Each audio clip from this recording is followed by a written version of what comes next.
Cara, bom, primeiro, eu acho que é legal a galera saber um pouco da sua história, porque o brasileiro, ele te conhece muito pelas polêmicas da Lava Jato, pelo Intercept Brasil e pelas suas coisas, mas você tem uma história que antecede a isso, que eu acho muito interessante também, que é, por exemplo, você ter um Pulitzer Prize, cara. Sim. Isso é o maior prêmio do jornalismo do mundo. Isso foi, na realidade, o caso do Snowden, quando conseguimos relatar que o NSA e os aliados do governo dos Estados Unidos estavam espionando no mundo todo. E eu fiz muito reportagem naquela época, foi 2013, 2014, aqui no Brasil, primeiro com o Globo, depois com o Fantástico. Acho que fiz 5, 6, 7 reportagens com o Fantástico, porque a grande parte da história é que como o NSA estava espionando muito contra as instituições brasileiras, a população brasileira, o presidente, a Dilma, o Petrobras. Então foi uma polêmica muito grande e aqui criou uma briga, na realidade, entre o governo Obama e o governo da Dilma. O Dilma foi forçado, desmarcou um jantar muito elegante e muito chique na Casa Branca naquela época, denunciou Obama na ONU. Disso. Então, foi uma polêmica global, mundial, porque os Estados Unidos estava espionando contra o mundo todo. E o Edward Snowden, você encontrou ele era um agente, informante da NSA, né? Ele trabalhava lá, na real, né? Ele trabalhava primeiro na CIA. Na realidade, ele queria lutar na guerra do Iraque, mas quebrou os 2 pernas quando ele estava treinando, então foi rejeitado. Ele foi para a CIA, trabalhava na CIA 2, 3 anos e depois foi para o NSA. E foi quando ele estava trabalhando no NSA, ele descobriu que a internet estava sendo destruído, mais ou menos, para o governo dos Estados Unidos, porque a ideia da internet sempre era que vai ser uma ferramenta não para os governos nem empresas grandes, mas para a população, para o povo, para ser livre do controle centralizado dos governos. Então, ele conseguiu descobrir que o NSA estava fazendo o oposto, usando a internet para espionando contra todo mundo, não só terroristas ou criminosos, mas populações inteiras, pessoas inocentes. E também o governo dos Estados Unidos, naquela época, estava mentindo sobre isso, a coisa que finalmente causou ele para decidir que ele vai arriscar a vida, e ele arriscou a vida dele para revelar essa informação. Ele é perseguido até hoje, né? Até hoje ele não consegue sair da Rússia, vai ficar na prisão do resto da vida dele. Que foi o cara que foi o pessoa mais maior do Segurança Nacional para o presidente Obama. E ele foi para o Senado em março de 2013. E ele foi perguntado por um senador: vocês estão espionando contra a população americana, está coletando dados sobre milhões de americanos. E ele ficou assim, ele disse: não, senhor, nós não fazemos isso. E na mão do Snowden naquela época era um arquivo enorme mostrando que eles ele faziam fazendo exatamente isso. E foi isso quando ele me disse: agora já era. Ele que te procurou? Ele me procurou, ele mandou um e-mail, obviamente não falando nada sobre ele, porque ele sabia que nós não sabemos, que tudo estava sendo espionado, tomando muito cuidado, e foi necessário criar uma clima da confiança entre ele e mim. Foi necessário que eu confio nele, porque eu não sabia se o governo estava tentando me provocar a cometer crimes, e ele não sabia se ele consegue me confiar. Sim, você não era informante do governo também. Exatamente. Ele queria que criamos muita criptografia para comunicar. E, finalmente, em maio, ele disse que eu tenho um pedido que vai ser estranho, mas é necessário, que eu preciso que você viajar para Hong Kong para me encontrar. E eu estava pensando, por que uma pessoa que trabalha no nível muito alto no governo americano, que tem acesso para documentos mais sensíveis, mais segredos, está no Hong Kong? E não consegui entender isso, ele não conseguiu explicar, porque ele não confiou na nossa comunicação, mas ele me mandou documentos, talvez 30, 40, que foi os documentos mais segredos, no parte do governo mais sigiloso, os mais segredo do governo mais poderoso no mundo, que foi chocados. Só esses documentos. E ele disse, só 30 ou 40, eu tenho milhares ou milhões de documentos mais para te dar, mas tem que viajar para Hong Kong. E o próximo dia, eu liguei para meu editor, estou indo para Hong Kong. Porque não era uma questão mais. E viajei para Hong Kong. Naquele momento, o que deve ter passado na sua mente? Você falou, caralho, eu tô lidando com uma conspiração governamental mundial. Você tinha noção disso?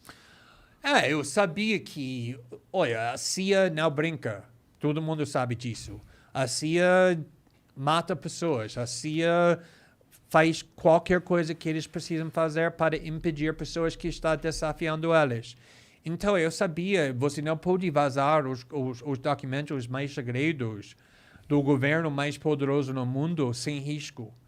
Mas eu entrei em jornalismo não para relatar sobre o chuva ou esportes, mas para desafiar os facções mais poderosos. E quando ele... Na realidade, quem me inspirou é o fato que ele tinha 29 anos, com uma carreira com muito sucesso, ganhando dinheiro, tinha uma namorada muito linda que ama ele, que ele ama, mas ele queria arriscar tudo porque ele sentia uma obrigação. E quando eu estava vendo isso, para mim não tinha mais uma escola. Porque se ele está fazendo isso, como eu consegui recusar? Conectou com algo dentro de você que você tem também. Sim, exatamente. Essa a coragem que ele mostrou era E uma contagiosa. indignação também, né? Oi? E uma indignação, ele ficou indignado, né? Ele não conseguiu aceitar aquele fato calado. Não, exatamente. Imagina ficando o resto da sua vida sabendo que você tem a oportunidade para mostrar a verdade, que o mundo tem o direito de saber, mas você não faz porque você não tinha coragem. Seria horrível. Na realidade, indo para a prisão seria melhor do que ficando o resto da sua vida sabendo que você tinha essa covardia. Sim, você perpetuou uma espionagem em massa da própria população, da própria família. Exato. E a coisa interessante é que, como você disse, que até agora ele está sendo perseguido, ele está na Rússia 8 anos, agora ele casou com a namorada. Ah, que legal, ela foi pra lá. Ele tem um novo filho que tem 8 meses, 9 meses. Ele tá numa prisão, entre aspas. Né? Ele é preso na Rússia. Não é um país tão ruim, é bem ruim, em comparação que estava esperando que ele vai ficar na prisão de verdade. Você não quer ficar na prisão nos Estados Unidos. Eles não brincam com prisão quando você é acusado de arriscar segurança nacional.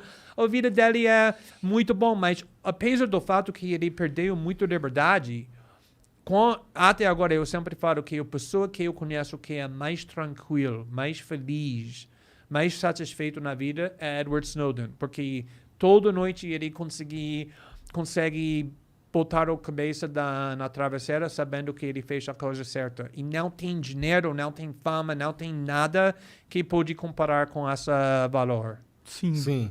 Mas e aí, continua a história. Você foi para Hong Kong? Sim, eu fui para Hong Kong e fiquei lá 2 semanas. E começamos a relatar um documento depois do outro. No primeiro artigo, explodiu o mundo. Foi maior história, o maior escândalo no mundo naquela época, imediatamente. Mas ele fazia questão de você dizer que tinha sido ele? Sim, porque geralmente, quando tem uma fonte assim, por exemplo, minha fonte na Vaza Jato, ele não queria se identificar, ele queria esconder, porque ele não queria ir para a prisão. O Snowden foi tão raro, porque desde o começo ele disse, eu não quero esconder. Eu quero me identificar. Por quê? Porque eu sei que não estou fazendo nada errado. Então, eu não vou esconder. Eu vou ir para o governo e falar, você não precisa me procurar. Estou aqui. Meu nome é Edward Snowden. Fui eu que vazei esses documentos. Eu fiz isso por causa dessa raciocínio. Então, eu disse, deixa a gente ter uma semana, quando estamos relatando, antes de você se identifica, para não distrair as revelações. E depois de uma semana, eu gravei uma entrevista com ele e apresentamos ele para o mundo. E depois disso, a mídia mundial chegou no Hong Kong e me procurando ele. Tinha 200 repórteres lá fora do meu quarto com câmeras procurando ele. Onde está Edward Snowden? Como eu vou falar para eles onde ele estava. E foi uma escândalo muito grande. Sim, eu lembro, eu acompanhei na época. Sim. Foi um escândalo mundial que repercutiu em todas as mídias internacionais e na internet e não sei o quê. Porque eu acho que é um assunto que tem muito a ver com a nossa era, que é uma era da informação, da tecnologia, que hoje é possível ter esse controle e a gente tem que então discutir o que vem o controle e vem também a responsabilidade que ele acarreta. E a gente tem hoje os governos que dominam esse controle da internet, né? E é uma ferramenta muito importante para eles que pode ser usado para o autoritarismo, que é algo que a gente tem que impedir, a qualquer custo. Exatamente. Porque primeiro foi interessante, porque antes de chegar no Hong Kong, eu não sabia nada sobre ele. Eu sabia que ele tinha documentos, mas eu não sabia o nome dele, eu não sabia onde ele trabalha, eu não sabia a idade dele. Então, quando eu estava conversando com ele durante naqueles meses, eu estava imaginando que essa cara tinha 65 anos, porque ele era muito sofisticado. Eu estava pensando que qualquer pessoa que tenha acesso para um arquivo assim precisa... Alta patente, é velhão, um general. E também eu estava imaginando que ele disse que estou pronto para ir para a prisão do resto da minha vida.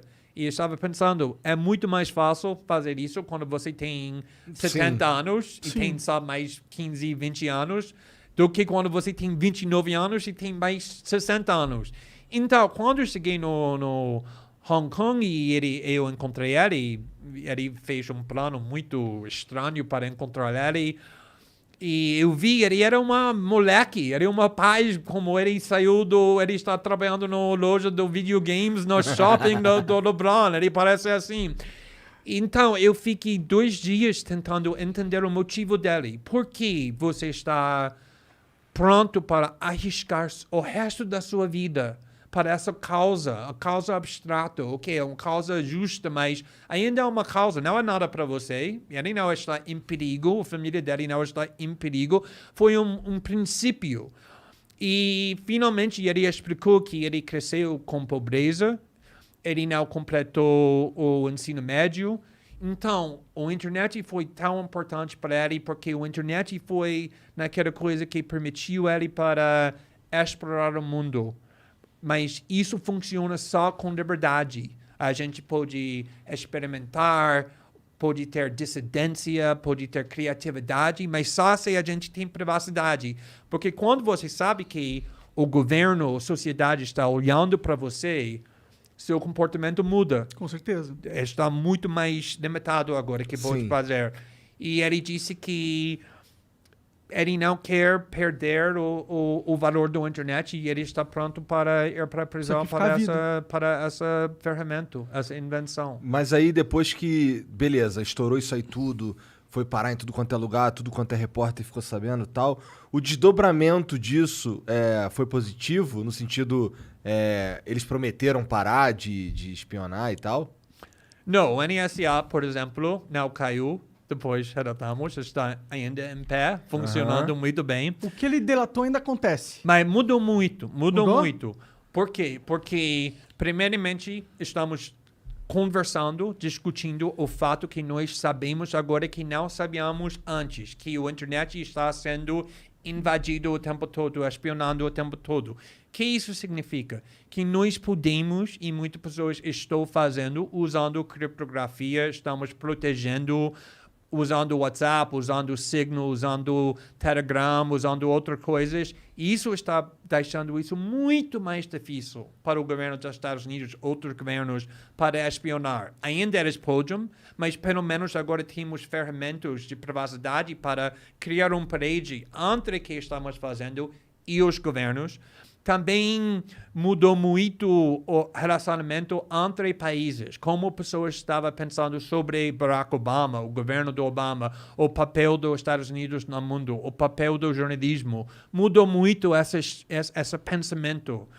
Então, é muito mais difícil para o governo. Naquela época, eles conseguiram fazer qualquer coisa que eles queriam. E a coisa mais importante é que uma das coisas que conseguimos revelar é que o Facebook, o Google, o Apple estava dando todos os seus dados para o governo. Ninguém sabia. Agora, depois da nossa reportagem, todo mundo sabia.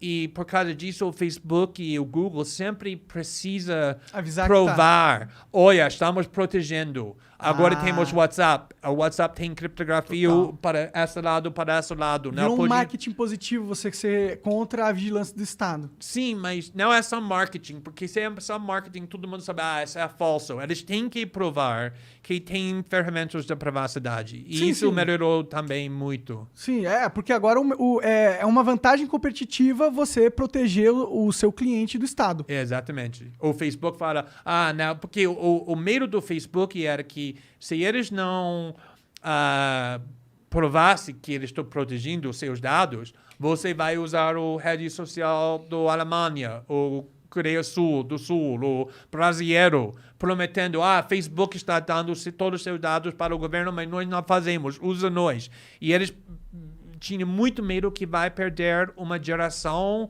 O market inteira share. e talvez como fica MySpace, que não existe mais, que era gigante. Sim, Então, sim. isso Verdade. mudou muito o comportamento das empresas grandes também.